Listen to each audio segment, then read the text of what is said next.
Is a sexless marriage a valid reason for divorce?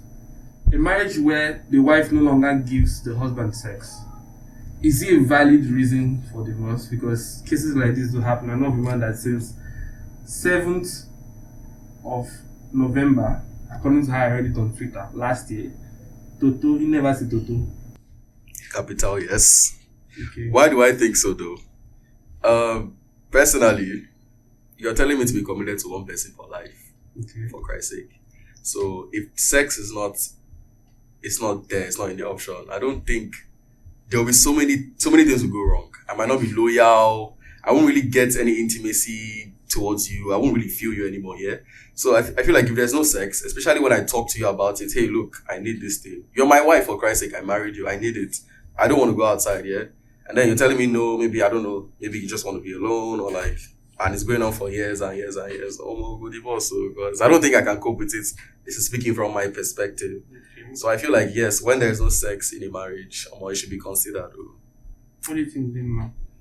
Well, it depends on what your priorities are, right?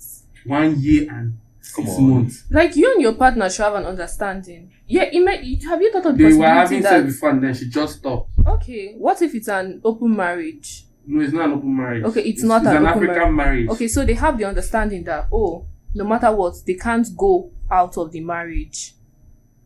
Do they have that understanding? That's the question. Or maybe, has the wife said, oh, I'm not giving you sex, so you can as well have it outside. But we're still here in the marriage. Sex is not the only thing you get from a marriage, as opposed to what many of us think now. So what do we get from marriages? Apart from children. Apart from children and sex. Okay. There are other things. Well, I like if sex. that's very A lot of alright. men love sex. Yeah, that's very. Some women love it more. But let me tell you that it's not the only thing that you say, oh, you're coming into this marriage to get. You also companionship. You marry the person not because of, oh, this person looks a certain way. What's companionship? The feeling you get from being with that person. The person does not want you to touch her body. Doesn't it define the rules of companionship? Like, because companionship comes from intimacy. No. Intimacy gives birth to companionship. No, I think intimacy should come from companionship.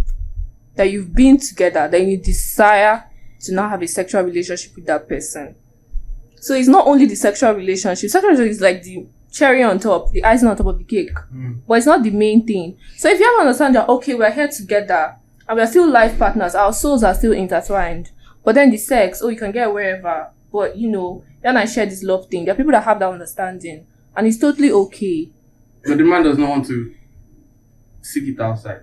If the man maybe feels, a God-fearing okay, man that says he wants his wife only. Yeah, that's an understanding. And if the man feels, okay, he doesn't want it outside, he wants it with this woman is still standing on her ground that she's not going to give it to him, then that's the only case where a divorce is plausible.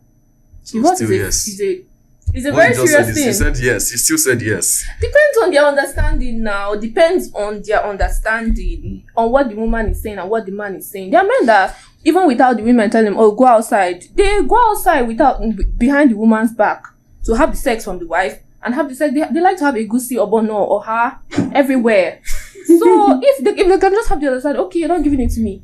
They may not even feel if they're missing it because they've had it for 15 years. So they may not want it from that particular woman again. So who is wrong in this situation, the man or the woman? Like, obviously, for the woman to just come and say, oh, no sex, I feel she's wrong because according to the Bible, it's like your responsibility. You owe it to your husband to do what the husband. To give sex now. Okay, Thank you. What do you That still means yes. I want to get something.